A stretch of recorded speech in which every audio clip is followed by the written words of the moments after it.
আজকের লেকচারে শুরু করব software risk analysis and management, মানে সফটওয়্যারে যে রিস্কগুলো আসতে পারে সেটা কিভাবে আমরা অ্যানালাইজ করি এবং কিভাবে সেটাকে ম্যানেজ করবো সেটা কিন্তু আজকের এই লেকচারে আমরা ডিসকাস করব। খুবই ইম্পর্টেন্ট টপিক বলতে পারো আমাদের ইউনিভার্সিটি পয়েন্ট অফ ভিউ এর জন্য, প্লাস আমাদের যারা নেটের জন্য যারা পড়াশোনা করছে দুটোর জন্যই কিন্তু খুব ইম্পর্টেন্ট টপিক বলতে পারো এটা। এর আগে অলরেডি আমাদের মোটামুটি 85+ কিন্তু ভিডিও আমাদের এই প্লেলিস্টে চলে এসেছে আমাদের সফটওয়্যার ইঞ্জিনিয়ারিং এর মধ্যে।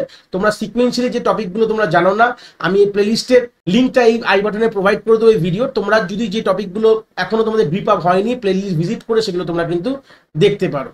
তো কি বলছে আমাদের সফটওয়্যার রিস্ক ম্যানেজমেন্টে, risk management in software development means finding, accessing and reducing risk that could cause problem for the project. এটা হচ্ছে আমাদের ডেফিনেশন বলতে পারো যে রিস্ক ম্যানেজমেন্টে যেখানে আমরা একটা সফটওয়্যার ডেভেলপমেন্টের মধ্যে কোনো রকম ধরে নাও কোনো রিস্ক আসতে পারে কিনা সেটা খুঁজে বার করা, করে সেটাকে আমাদের ঠিক করা, মানে সেই প্রবলেমটাকে আমাদের সলভ করা, যে কি প্রবলেম আসতে পারে সেটাকে খুঁজে বার করা, সলভ করা, এটাকেই ওয়ান কাইন্ড অফ বলা হয় রিস্ক ম্যানেজমেন্ট। যেটা তোমার প্রজেক্টের তোমার প্রবলেম তৈরি করতে পারে, কোনো একটি রিস্ক ফ্যাক্টর রয়েছে। রিস্ক কিন্তু কোনো এরার না, রিস্ক মানে আজ ঠিক আছে কাল গিয়ে কিন্তু ওটা সমস্যায় পড়তে পারে।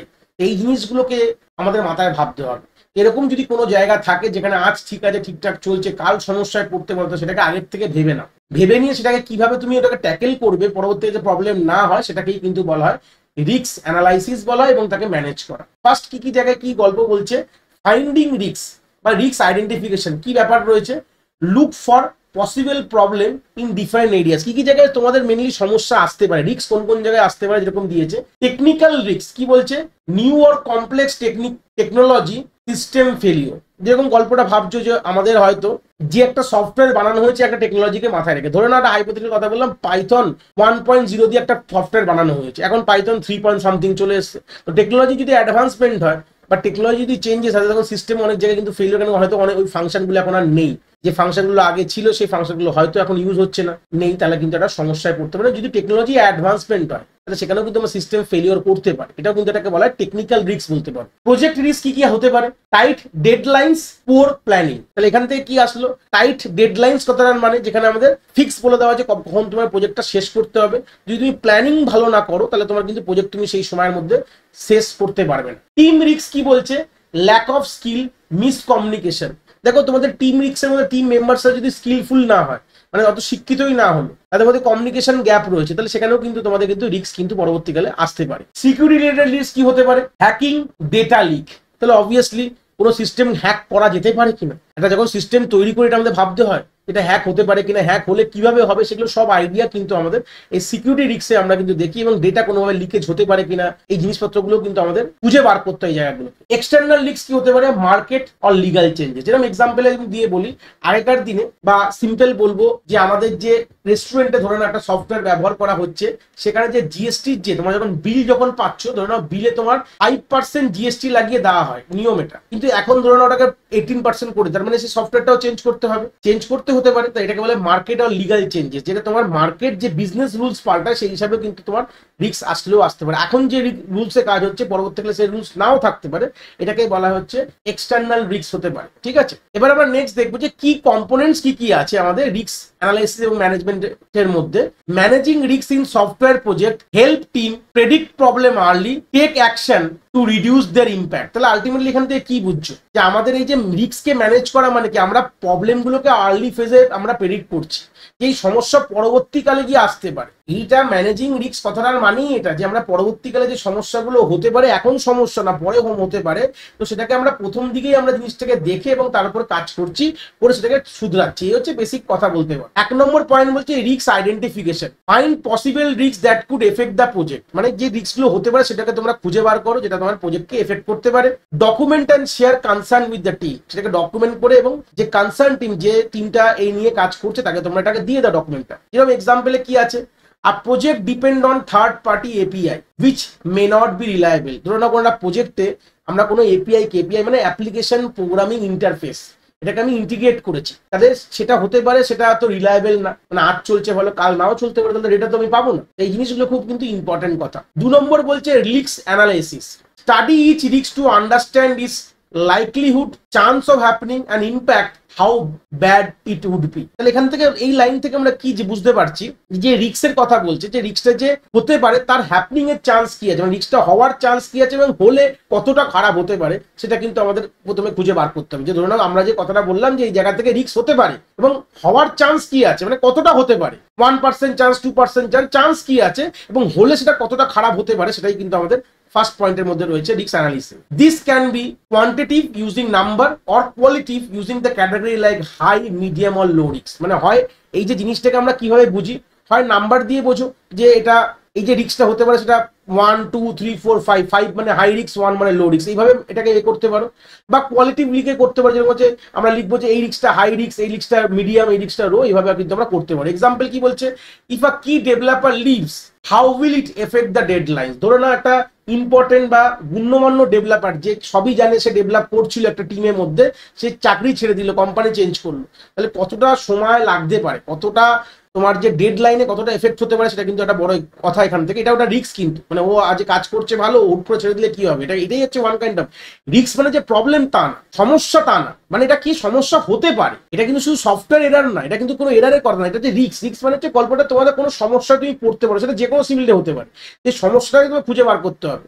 তুমি কোনো একটা জিনিসের উপর ডাইরেক্টলি তুমি রিলাই করছো, আজ সেটা নেই, এই হচ্ছে ব্যাপার। তো সেই ব্যাপারটা যেখানে আমরা খুব ডাইরেক্ট রিলাই করি যে সেটার মধ্যে সেটা যে আজ নেই, সেটা যদি না হয় তাহলে কি হতে পারে, এগুলো কি ওয়ান কাইন্ড অফ রিস্ক অ্যানালিসিসের মধ্যে বলতে পারো। এর পরের পয়েন্ট বলছে রিস্ক অ্যাসেসমেন্ট ইভ্যালুয়েশন। কি ব্যাপারটা, compare risk to see which one is needed attention first. মানে আমাদের মাল্টিপল রিস্ক ধরো তুমি ফাইন্ড আউট করেছো, তুমি এটা মেপে দেখো, মানে কোন রিস্কটা মেপে, মানে আলটিমেটলি দেখো যে কোন রিস্কটাকে আগে তোমাকে অ্যাটেনশন দিতে হবে আর কোন রিস্কটাকে পরে দিলেও হবে। Decide if a risk is acceptable or if action is needed. মানে ধরো না একটা রিস্ক তুমি খুঁজে বার করেছো, আর ঠিক আছে এটা একটা রিস্ক পয়েন্ট তুমি পেয়েছো খুঁজে, মানে ওটাকে ধরো না ওটা তুমি ঠিক আছে ওটা হোক, অসুবিধা নেই, মানে এরকম ব্যাপার যে এটা রিস্ক হতে পারে, বাট হলে আমি এটা দেখে নেবো, কোনো সমস্যা হবে না।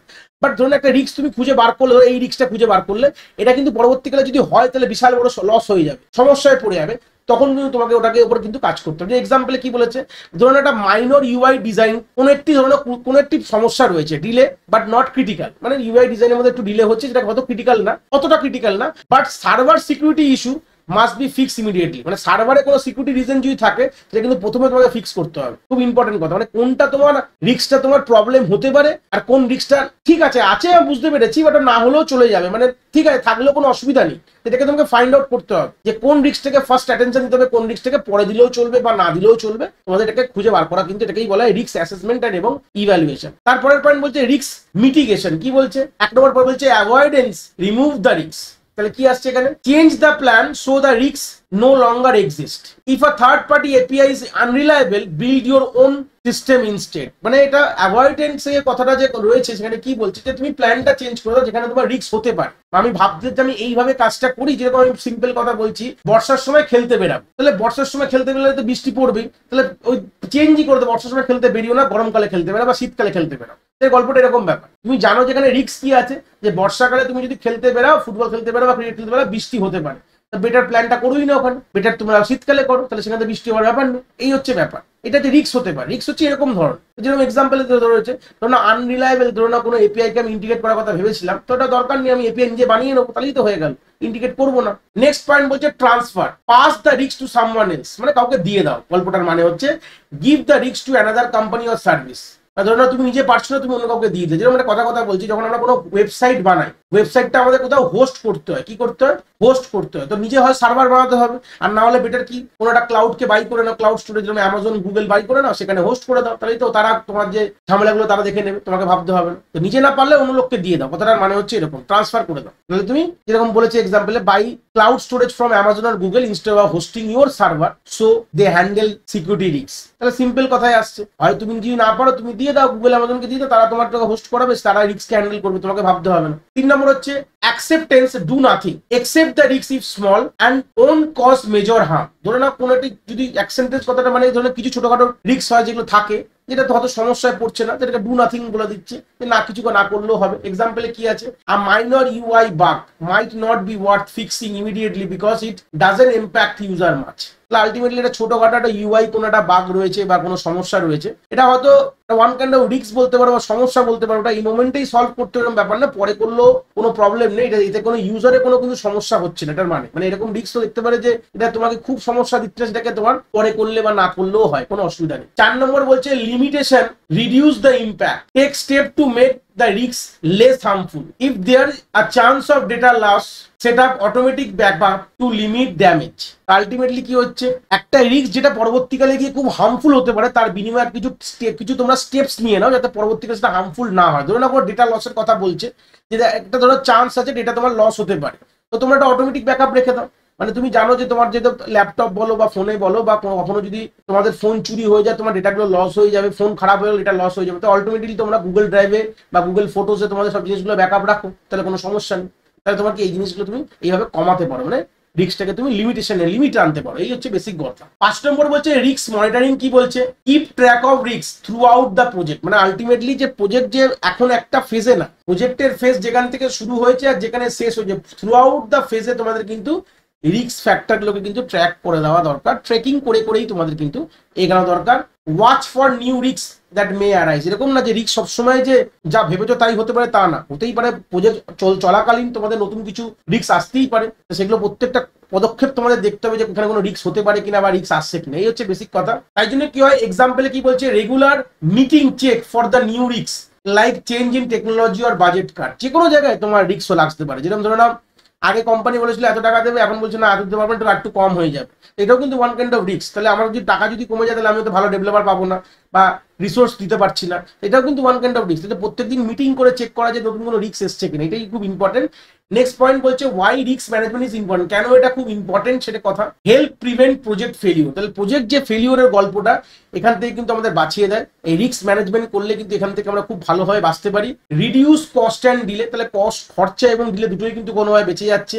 ইমপ্রুভ সিকিউরিটি অ্যান্ড রিলায়েবিলিটি, তাহলে সিকিউরিটি রিলায়েবিলিটি দুটোই কিন্তু এখান থেকে ভালো হয়ে যাচ্ছে। বটম লাইন কি বলছে, risk management help team spot danger early and take action before they become a big problem. তাহলে বটম লাইন কথাটার মানে একটাই, যে কোনো রিস্ক ম্যানেজমেন্ট কি করে, যারা টিম থাকে বা টিমে যে বলতে পারো রিস্ক ম্যানেজমেন্ট টিম যে আছে, সে আলটিমেটলি কোনো ক্ষতিকারক জিনিসটাকে প্রথমেই খুঁজে বার করে বা ডিটেক্ট করে নেয়, করে যাতে পরবর্তীকালে যেটাতে বড় সমস্যা না হয়। যেটা বললাম, যেটা দেখতে পাচ্ছি যেটা সমস্যা পরবর্তীকালে হতে পারে, রিস্ক মানেই হচ্ছে এখন ঠিক আছে, পরবর্তীকালে সমস্যা হতে পারে, খুব বড় যাতে সমস্যা না হয় সেটাকে তার উপরে কাজ করে সেটাকে রিডিউস করে দাও। এই হচ্ছে বেসিক আইডিয়া, হচ্ছে রিস্ক ম্যানেজমেন্ট। রিস্ককে প্রথমে অ্যানালাইজ করে তবে সেটাকে ঠিক করে, এই হচ্ছে বেসিক আইডিয়াটা। ইউনিভার্সিটির পরীক্ষার জন্য এটা মোর দ্যান এনাফ, এবং নেটে যা মোটামুটি প্রশ্ন আসে এটা দেখলে মধ্যে এর থেকে বেশি কিছু দরকার নেই। তো এই ছিল আমাদের রিস্ক ম্যানেজমেন্টের গল্প। আশা করি কনসেপ্টটা তুমি এখান থেকে খুব ভালো করে বুঝতে পেরেছো।